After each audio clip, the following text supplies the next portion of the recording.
So next question, students.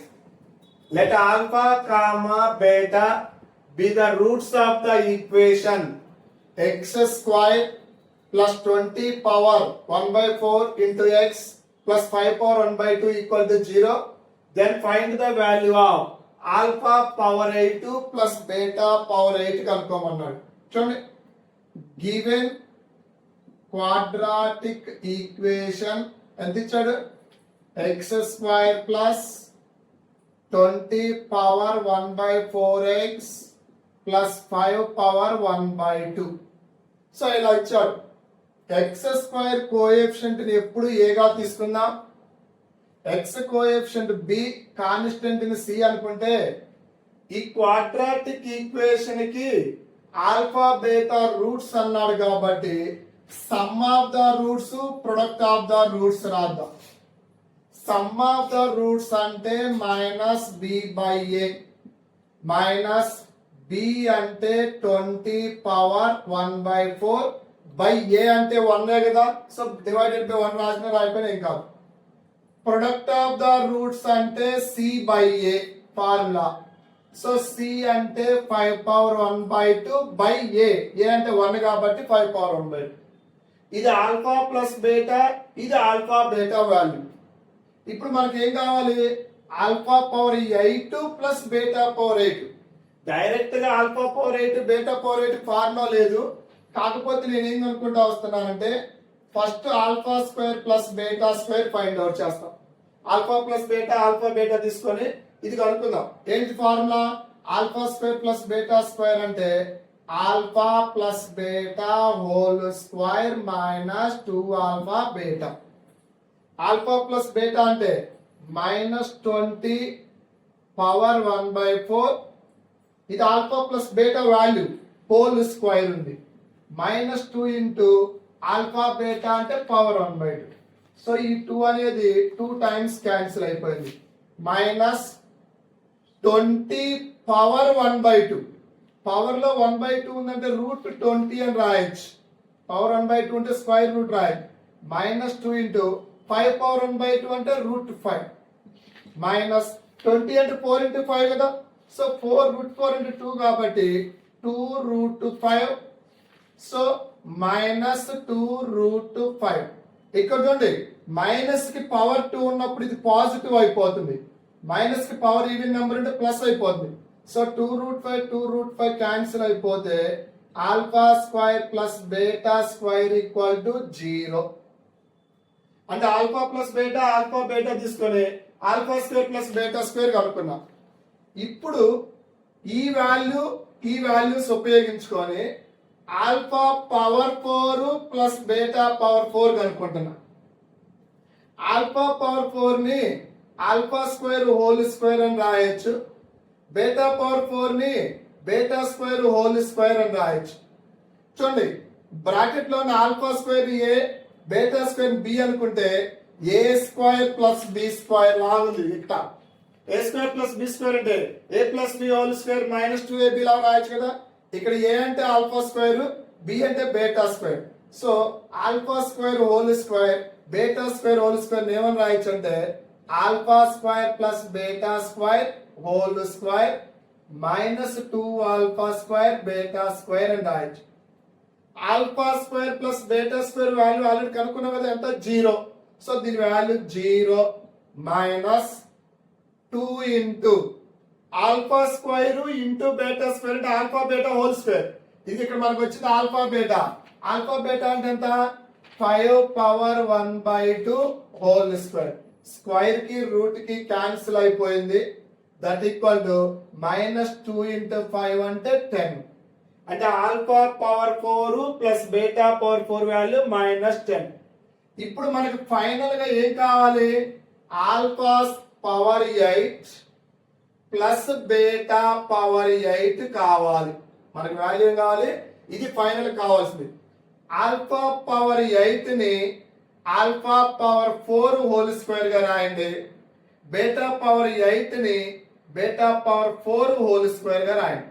ఇక్కడ bracket లో ఉన్న ఆల్ఫా పవర్ 4 ని ఏ అనుకోవాలి, బీటా పవర్ 4 ని బి అనుకుంటే మళ్ళా A square plus B square whole square లాగా ఉంది. A square plus B square అంటే A plus B whole square minus 2ab. So ఇక్కడ alpha power 4 whole square plus beta power 4 whole square ఏమని రాయొచ్చు అంటే alpha power 4 plus beta power 4 whole square minus 2ab కదా, అంటే alpha power 4 into beta power 4. ఇది already alpha power 4 plus beta power 4 కనుక్కున్నాం, minus 10 వచ్చింది whole square 2 into alpha beta. Alpha beta అంటే 5 power 1/2 మొత్తానికి whole power 4 ఉంది. So 2 అనేది 2 times cancel అయిపోతుంది. Minus ని స్క్వేర్ చేస్తే ప్లస్ 10 స్క్వేర్ అంటే 100 మైనస్ 2 ఇంటూ ఇక 5 స్క్వేర్ మిగిలిపోయింది. 5 స్క్వేర్ అంటే 25. 2 ఇంటూ 25 అంటే 50 కదా, 100 మైనస్ 50 అంటే 50. So therefore alpha power 8 plus beta power 8 value ఎంత అంటే 50 ఆన్సర్ వచ్చేసి. ఓకేనా, ఇది కూడా జేఈ క్వశ్చన్. నెక్స్ట్ క్వశ్చన్ చూడండి students. Let alpha and beta be the roots of x square minus 6x minus 2 equal to 0. If ఒక condition ఇచ్చాడు, an A suffix లో n ఉంది, an equal to alpha power n minus beta power n, then find the value of a10 minus 2a8 by 3 into a9 value ఎంత అంటున్నారు. So given very very important question, JEE mains ఎక్కువగా అడుగుతుంటాడు. Given quadratic equation x square minus 6x minus 2 equal to 0, let alpha comma beta be the roots అని చెప్పాడు. అంటే ఈ quadratic equation కి alpha బీటాలు రూట్స్ అంటున్నాడు కాబట్టి x ప్లేస్ లో ఆల్ఫా సబ్స్టిట్యూషన్ చేయి. Alpha square minus 6 alpha minus 2 equal to 0 and x place లో బీటా రాసుకుంటే beta square minus 6 beta minus 2. Alpha square minus 2 equal to alpha square minus 2 అంతే ఉంటుంది. ఈ మిడిల్ లో ఉన్న మైనస్ 6 ఆల్ఫా రైట్ సైడ్ పంపిస్తే plus 6 alpha. ఇక్కడ కూడా బీటా స్క్వేర్ మైనస్ 2 అంతే ఉంచి minus 6 beta right side move చేస్తే beta square minus 2 equal to 6 beta. ఇవి గుర్తు పెట్టుకోండి, తర్వాత మనకి యూస్ అవుతాయి. సరే, ఇప్పుడు కండిషన్ ఏం అడిగాడు చూడండి. a10 minus 2 into a8 divided by 3 into a9 అడిగాడు. ఇక్కడ an ఏ కి సఫిక్స్ లో ఏ వాల్యూ ఉంటే అది పవర్ లోకి రావాలి. ఏ దగ్గర n ఉంది కాబట్టి ఆల్ఫా పవర్ n ఉంది. మరి ఇక్కడ ఏ దగ్గర ఎంత ఉంది, n ప్లేస్ లో 10 ఉంది, అంటే n ప్లేస్ లో 10 పెడదాం. a10 equal to alpha power 10 minus beta power 10.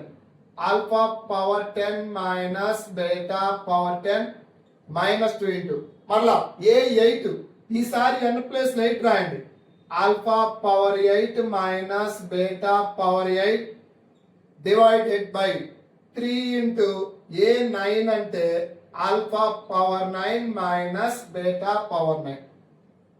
So that equal to alpha power 10 minus beta power 10 minus 2 పెట్టి బ్రాకెట్ మల్టిప్లై చేయి, minus 2 alpha power 8 minus into minus plus 2 into beta power 8. Denominator ని as it is గా ఉంచండి. 3 into alpha power 9 minus beta. ఇక్కడ చూడండి students, first term third term చూడు. ఇది alpha power 10 minus 2 alpha power 8. ఈ రెండిట్లో నుంచి ఆల్ఫా పవర్ 8 కామన్ తీయాలి. జాగ్రత్తగా చూడండి. Alpha power 10 minus 2 alpha power 8. ఈ రెండు నెంబర్స్ లో ఆల్ఫా పవర్ 8 కామన్ వస్తే ఇక్కడ ఆల్ఫా స్క్వేర్ మిగిలింది, ఇక్కడ ఏమో మైనస్ 2 మిగిలిపోయింది. ఓకేనా, ఫస్ట్ థర్డ్. ఇప్పుడు సెకండ్ ఫోర్త్ టర్మ్ చూడండి. Minus beta power 10 plus 2 beta power 8. ఈ రెండిట్లో నుంచి మైనస్ బీటా పవర్ 8 కామన్ తీస్తే ఇక్కడ బీటా స్క్వేర్ మిగిలింది, మైనస్ కామన్ తీసుకో సైన్ చేంజ్ అవుతుంది, -2 మిగిలిపోతుంది. బై డినామినేటర్స్ ఏం చేంజ్ చేయొద్దు, alpha power 9 minus beta power 9. So alpha power 8 into bracket లో ఏముంది ఆల్ఫా స్క్వేర్ -2. ఇక్కడ చూడు బాక్స్ లో ఆల్ఫా స్క్వేర్ -2 అంటే 6 ఆల్ఫా కదా, ఈ వాల్యూని ఇక్కడ సబ్స్టిట్యూషన్ చేయండి. 6 alpha minus beta power 8 into ఇక్కడ కూడా బీటా స్క్వేర్ -2 అంటే 6 బీటా డివైడెడ్ బై డినామినేటర్ ఏం చేంజ్ అవుతుందా కదా 3 into alpha power 9 minus beta power 9 that equal to numerator రెండిట్లో 6 కామన్ తీసి పెట్టుకోండి. 6 కామన్ వస్తే ఆల్ఫా పవర్ 8 ఇంటూ ఆల్ఫా అంటే alpha power 9 minus beta power 8 into beta power 9, beta power 8 into beta అంటే beta power 9 divided by 3 into alpha power 9 minus beta power 9. So numerator లో denominator లో same number ఉంది, cancel అయిపోయింది. That equal to ఇంకా మనకి 6/3 మిగిలింది. 3 table 2 times cancel అయితే so మనకు ఆన్సర్ వచ్చేసి 2. ఇలాంటి మోడల్ని కొంచెం అప్పుడప్పుడు జేఈ మెయిన్స్ లో అడుగుతూ ఉంటుంటాడు. ఓకే చూడండి స్టూడెంట్స్, ఇప్పుడు మనం చెప్పుకున్న క్వశ్చన్ ని సింపుల్ షార్ట్ కట్ మెథడ్ లో 1 or 2 లైన్స్ లో రాస్తున్నా. Given quadratic equation x² minus 6x minus 2 కదా, మనకు కావాల్సింది చూడండి A10 A9 A8 ఆర్డర్ చూసుకో 10 9 8. దీని సింపుల్ 1 or 2 లైన్స్ లో ఆన్సర్ ఎలా రాయొచ్చు అంటే ఇక్కడ మనకు కావాల్సిన వాల్యూట్లో హైయెస్ట్ టర్మ్ A10 దాన్ని ఫస్ట్ x² ప్లేస్ లో పెట్టుకోండి. x² ప్లేస్ లో A10 రాయాలి. ఇక్కడ మైనస్ 6 ఇంటూ x ప్లేస్ లో 10 తర్వాత సెకండ్ A9 కదా, A9 minus 2 into A8 equal to 0. So ఇక్కడ x² బదులు హైయెస్ట్ టర్మ్ A10 తర్వాత A9 ఉండాలి కదా, ఇక్కడ x ప్లస్ A9 2 పక్కన కాన్స్టెంట్ A8 లాగా పెట్టుకుందాం. సో ఇప్పుడు A10 minus 2 into A8 that equal to ఈ -6 ఇంటూ A9 ని రైట్ సైడ్ పంపించేద్దాం. A10 minus 2A8 equal to ఇక్కడ 6 ని 2 ఇంటూ 3 గా రాయండి. 2 into 3 A9. A10 minus 2A8 divided by multiplication లో ఉన్న నెంబర్ ని లెఫ్ట్ సైడ్ తీసుకొస్తే డివిజిబుల్ అవుతుంది. ఈ 3 ఇంటూ A9 ఇక్కడ లెఫ్ట్ సైడ్ మూవ్ చేయండి. సో మల్టిప్లికేషన్ డివిజిబుల్ అయింది. దట్ ఈక్వల్ టు ఏం మిగిలిపోయింది 2. సో ఆన్సర్ సింపుల్ గా వచ్చింది కదా. ఈ క్వశ్చన్ మనం ఇంతకు ముందు చేసింది ప్రొసీజర్ ప్రకారం, దీన్ని షార్ట్ కట్ టెక్నిక్ అన్నమాట.